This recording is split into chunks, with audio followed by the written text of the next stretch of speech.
बात आया बंसी की धुनी कहाँ कहाँ पहुंची जी।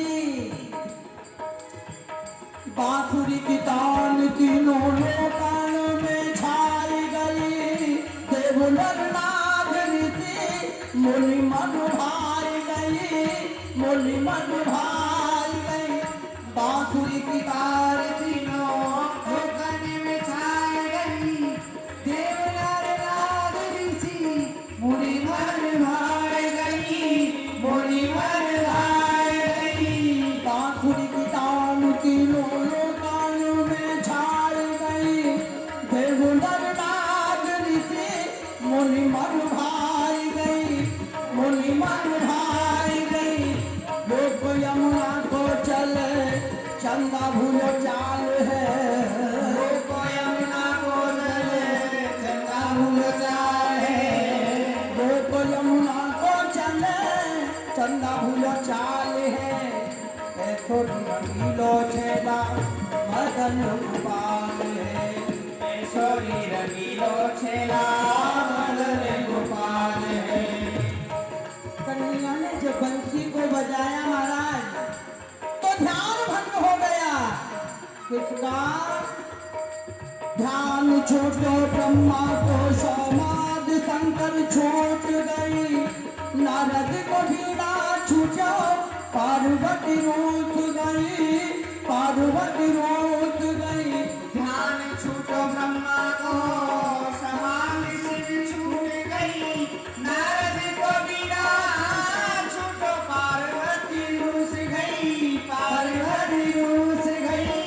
ध्यान छूटो ब्रह्मा को, ध्यान छूटो ब्रह्मा को समाधि शंकर छूट गई। नारद को बीड़ा छूटो पार्वती रूठ गई, पार्वती रूठ गई। गोपी बन आयो भोला नाचे दे ताल है। गोपी आयो भोला नाचे दे ताल है।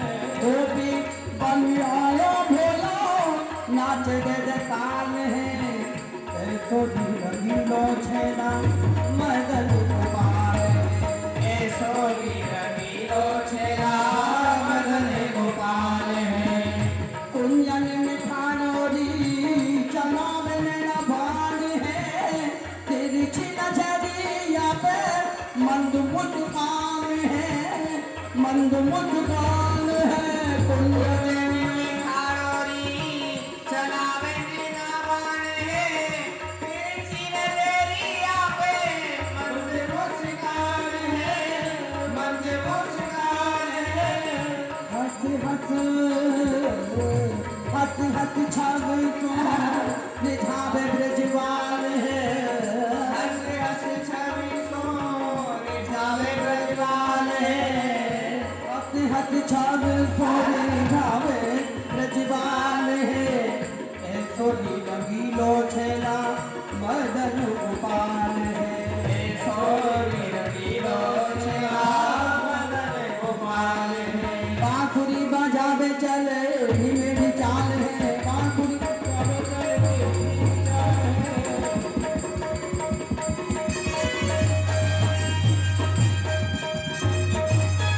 राधे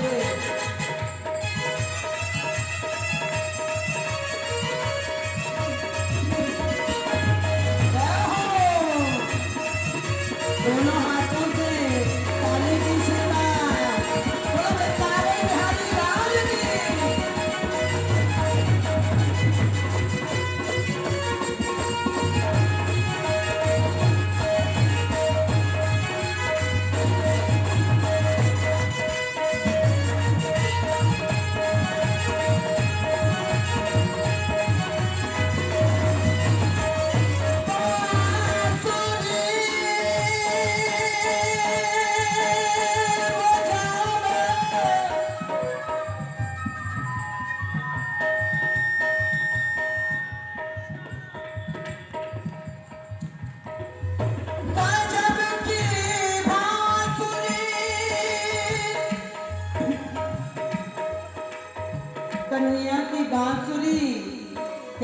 बजती है, पता है कि नहीं?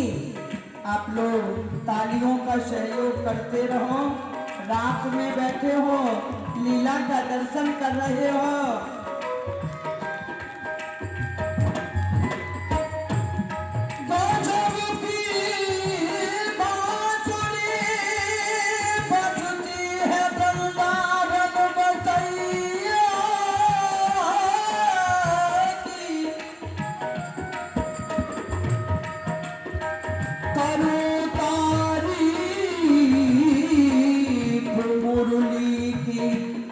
मुरलीधर कन्हैया की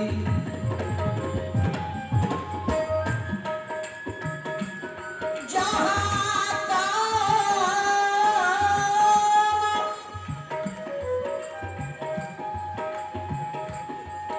चलता नहीं तेरा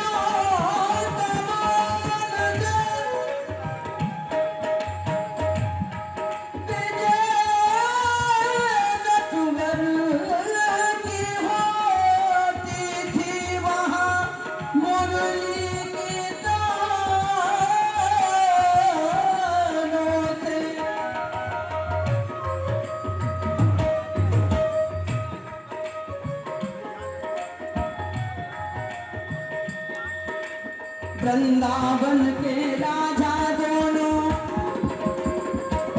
वृंदावन के राजा कौन है जी? हमारे प्रिया प्रीतम श्री राधा माधव, उनके वृंदावन के राजा हैं। बोलो वृंदावन बिहारी लाल की। वृंदावन के राजा दोनों श्याम राधिका रानी, चार पदार्थ करत मजूरी, मुट्ठी भरे रह पानी, धर्म धर्म दोनों बट तुझे बुरी। घर छाए ब्रह्मा से ज्ञानी, जोगी अति कपि सन्यासी, इनकी महिमा न है जाए।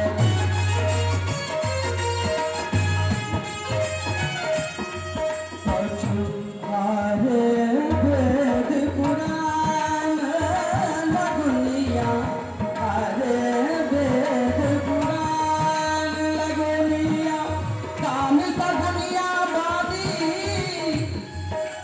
घर घर भाव भक्ति में मां सहचर व्यास बखानी। ताथे गई तक आथे गई तक ताथे गई तक ताथे।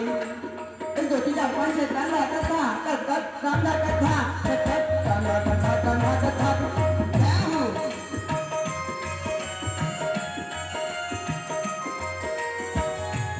काका को भेल श्री राधिका,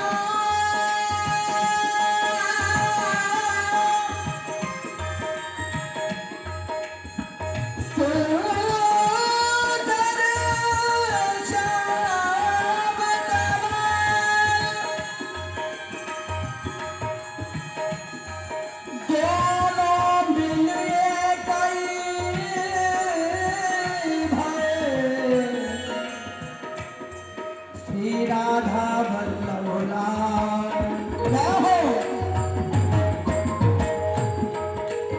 बोलो राधा वल्लभ लाल की।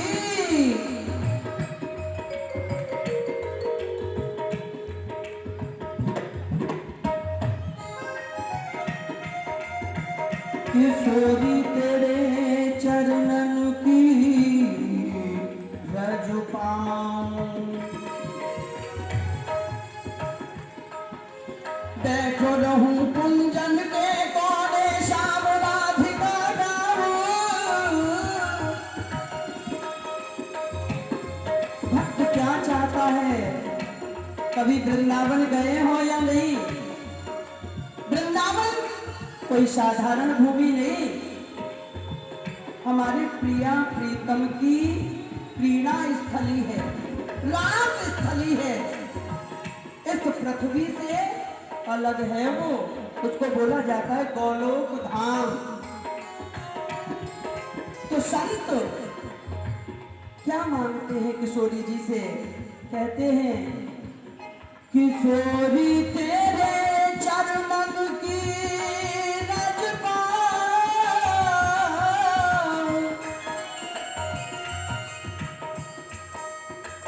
बैठा रहूं कोई जन के कोने श्याम राध का गाऊं।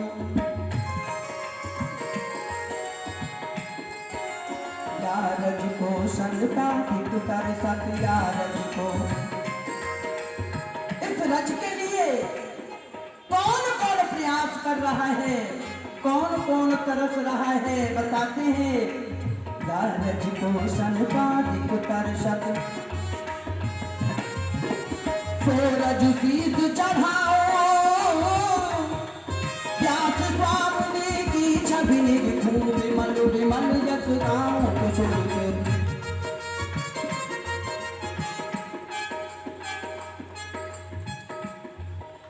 ताथे थे तत्ता थे तत्ता थे तत्ता थे मुरली की धुन सुनो उमंगवन नचत कृष्ण जैसी दामनी श्री मंगल ची ची ची ची छैया कुकु कुकु कैया नादे नादे तत्तो तत्तो तत्ती तत्ता तत्ता पांच तत्ता छह तत्ता तत्ता राधे। बोलो राज बिहारी भगवान की। बांसुरी बजावे चले मेरी चाल है बांसुरी बांसुरी बजावे चले मेरी चाल है सोनी न किलो छेला मदन गोपाल है। बोलो रास बिहारी भगवान की। एक बार दोनों हाथ उठा के प्रेम से और भाव से बोलेंगे जय जय श्री राधे जय जय श्री राधे जय जय श्री राधे। देखिए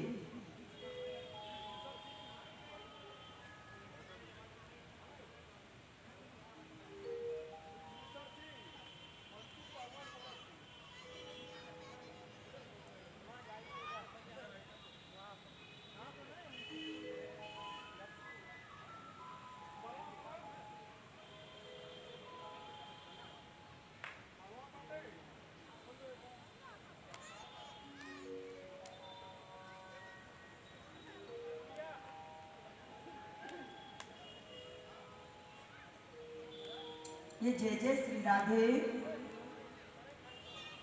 राधे सुनो इधर ध्यान रखो। हाँ ये जो आप लोगों से जय बुलवाई जाती है कीर्तन में ताली बजवाई जाती है,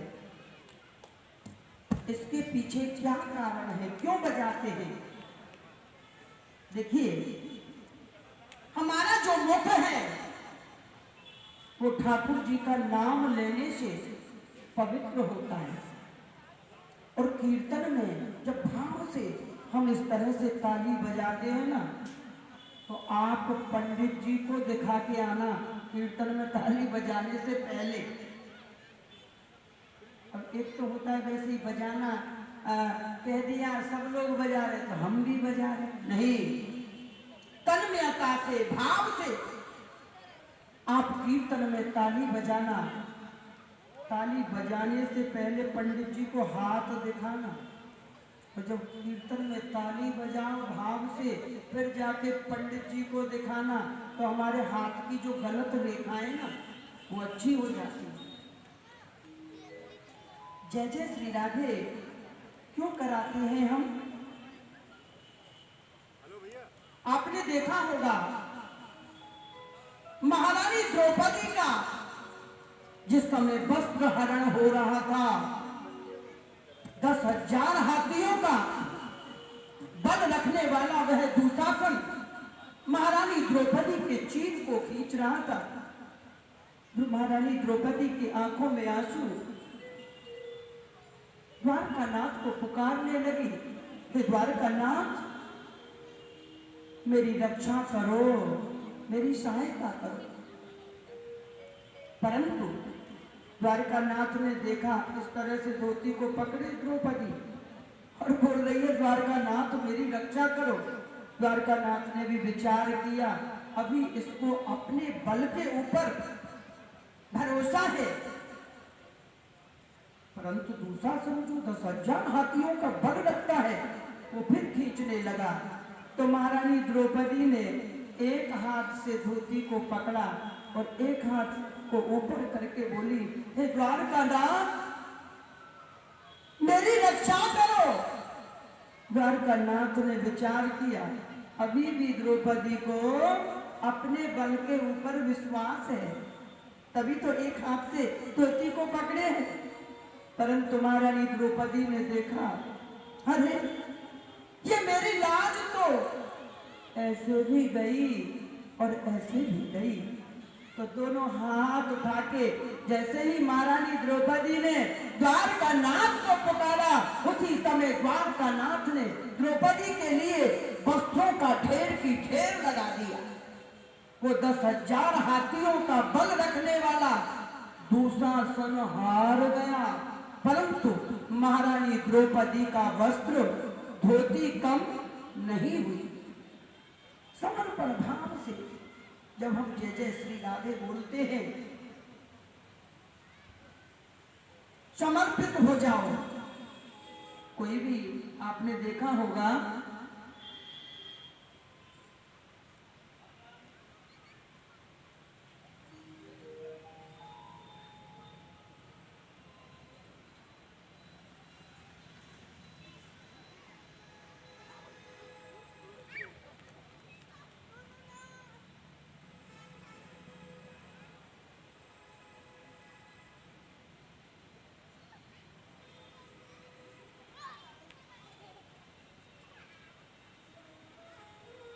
आइए थोड़ी देर आप हमारे साथ में कीर्तन बोलेंगे और उसके बाद देखिए ऐसे आयोजनों को कराने के पीछे उद्देश्य एक ही होता है और एक ही होना चाहिए। ठाकुर जी की लीला से हम कुछ प्रेरणा लेकर के जाएं, अपने जीवन में हम उन बातों को उतारें। अब ये नहीं आप यहाँ लीला में आए और कंस के चरित्र को अपने जीवन में उतारने लगे। हाँ? कंस का चरित्र नहीं, भक्तों का चरित्र, संतों का चरित्र, भगवान का चरित्र अपने जीवन में उतारने का प्रयास करो। देखिए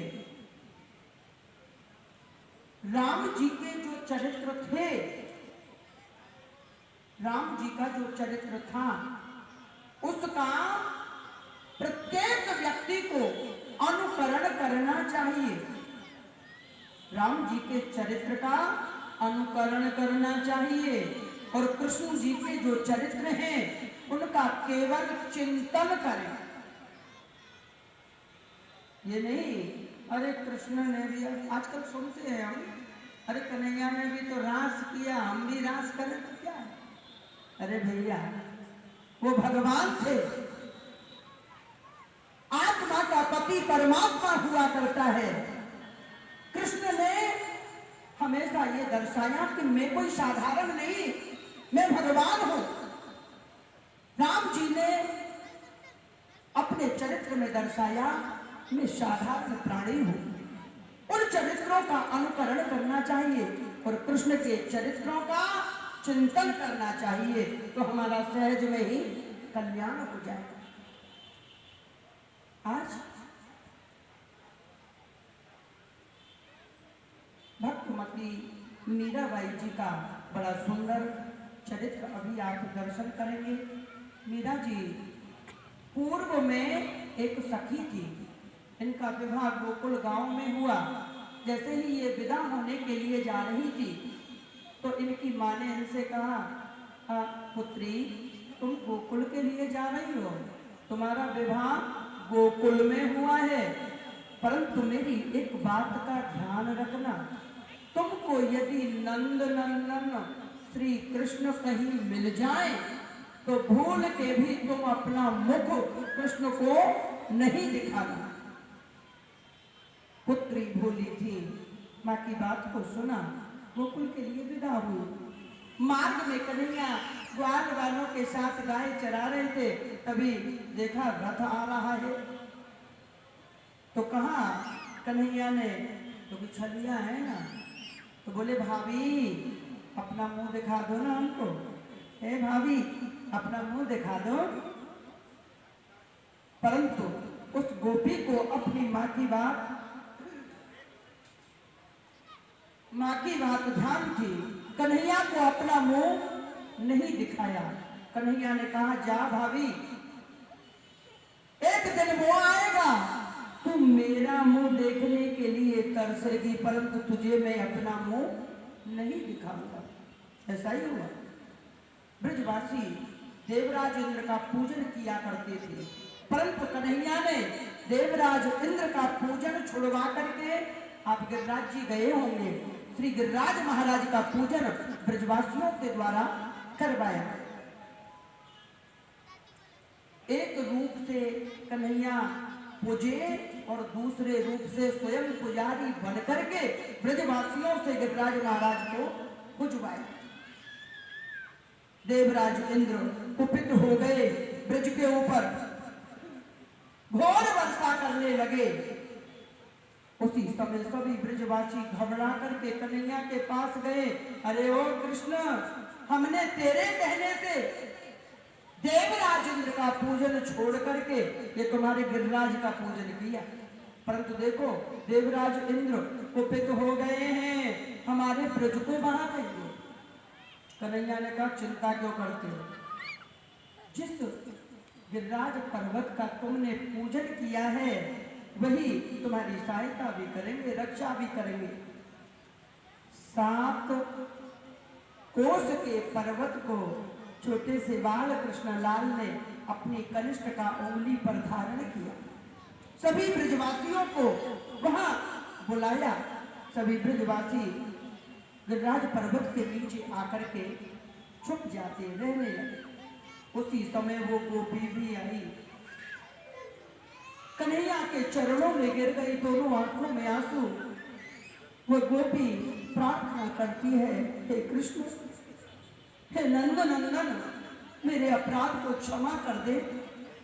मैंने अपनी माँ की बात को ध्यान में रखा, मैंने अपना मुंह नहीं दिखाया, मैं तुमको पहचान नहीं सकी। हे प्यारे, मेरे अपराध को क्षमा कर। जब रोने लगी कन्हैया को दया आई। कन्हैया ने कहा सुनो भाभी, मैं वचन दे चुका हूँ, तुमको इस जन्म में तो अपना मुंह नहीं दिखाऊंगा, परंतु आने वाले जन्म में तुम मेरी बहुत बड़ी भक्ता बनोगी। तुमको यह संसार मीराबाई जी के नाम से जानेगा, तब मैं तुमको उस जन्म में गिरधर गोपाल के नाम से प्राप्त होगा। देखिए, भक्तों के मार्ग में अनेकों प्रकार की बाधाएं आती हैं। मीरा जी को भी बहुत सताया गया इनके ससुराल वालों के द्वारा, परंतु किस तरह से गिरधर गोपाल मीराबाई जी के ऊपर कृपा करते हैं और अपना दर्शन देते हैं। आइए लीला के माध्यम से जानेंगे, देखेंगे। बोलो वृंदावन बिहारी लाल की।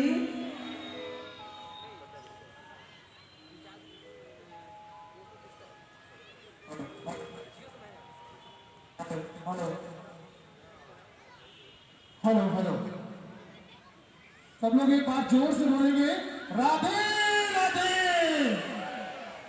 और हमारे बीच मुख्य श्री अवधेश जी दीक्षित जी यहाँ पर उपस्थित हैं, उनका बहुत बहुत धन्यवाद। और कार्यालय में बैठे हुए हैं और एवं में, और मैं गौरव त्रिपाठी से अनुरोध करता हूँ कि वो अवधेश दीक्षित जी को स्टेज पर लेकर आए। और हमारे बीच एवं ब्रजभूषण सिंह गोरखपुर से उपस्थित हैं, उनका भी बहुत बहुत धन्यवाद। और श्री ममता जी यादव जिला पंचायत अध्यक्ष भी हमारे बीच में हैं, उनका भी बहुत बहुत धन्यवाद। और सभी भक्तगणों का भी बहुत बहुत धन्यवाद।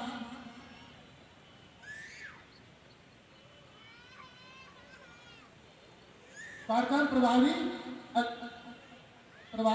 अल्पना सिंह जी, अल्पना श्रीवास्तव जी यहाँ पर उपस्थित है, उनका भी बहुत बहुत धन्यवाद।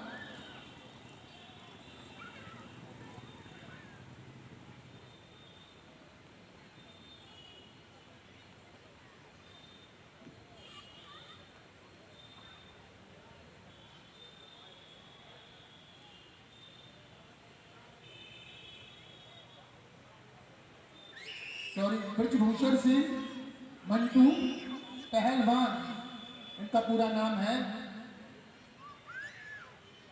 गोरखपुर से ये आए हैं, इनका शहीदों की नगरी शाहजहांपुर में बहुत बहुत स्वागत करता हूँ। और हमारे पुलिसकर्मी जो दिन रात मेहनत से लगे हुए हैं, उनका भी बहुत बहुत धन्यवाद। मीडिया कर्मी हमारे बीच, उनका भी बहुत बहुत धन्यवाद। और हमारे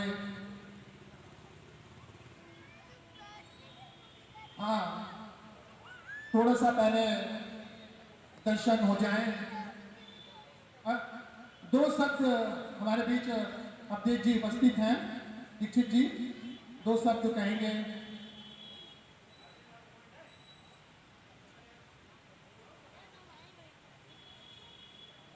धन्यवाद।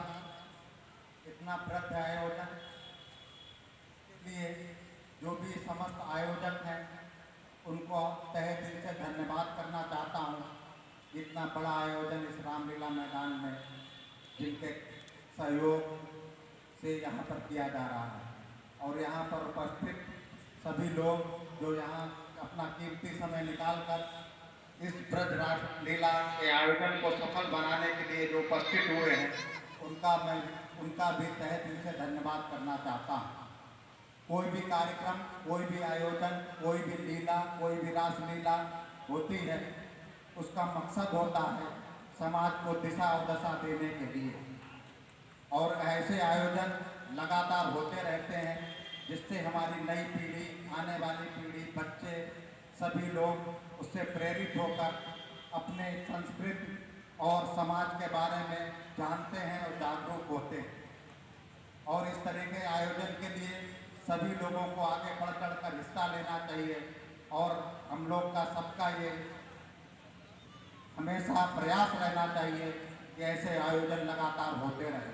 ये हमारी संस्कृति और सभ्यता को सबल बनाती है और हमारे पीढ़ी को एक नई दिशा देती है।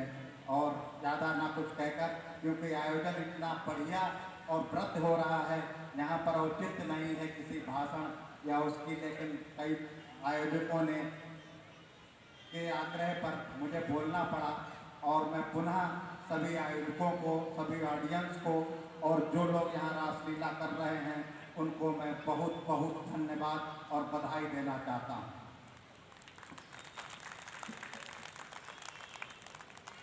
ये माखन चोर की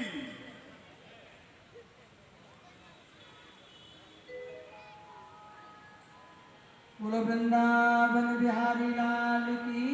आइए अब लीला के प्रसंग की ओर चलते हैं।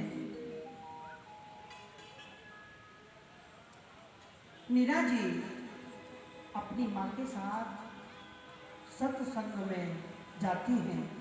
देखिए, जिनके जीवन में सत्संग आ गया उनके जीवन में फिर कष्ट रह ही नहीं सकता। आप लोग भी बहुत भाग्यशाली हो। देखिए, यहाँ यज्ञ का आयोजन भी चल रहा है। सुबह 9 से ये यज्ञ का कार्यक्रम आरंभ हो जाता है। जो भी भक्त परिक्रमा लगाना चाहते हैं, लगानी चाहिए। 9 बजे से यज्ञ का कार्य भी आरंभ हो जाता है। जो भी भक्त प्रेमी परिक्रमा लगाना चाहे, परिक्रमा लगाएं। आहुति देना चाहें तो यहाँ जो हमारे कमेटी के ये सदस्य हैं या यज्ञ आचार्य वगैरह उन लोगों से आप मिलकर के पूछ सकते हैं किस तरह से क्या व्यवस्था है, तो आप आहुति भी दे सकते हैं। और सायंकाल 7 बजे से ये रास लीला का आयोजन आरंभ होता है। आइए लीला के प्रसंग की ओर चलते हैं। मीरा जी अपनी माँ के साथ सत्संग में जाती हैं।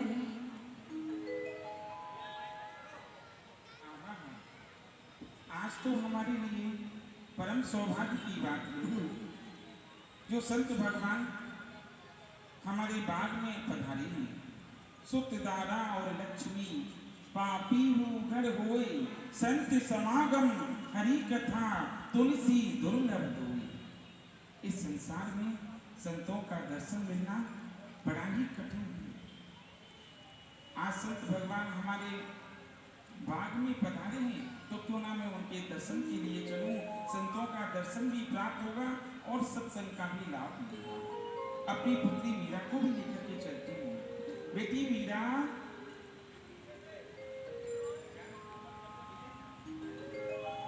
प्रणाम माँ, क्या बात है?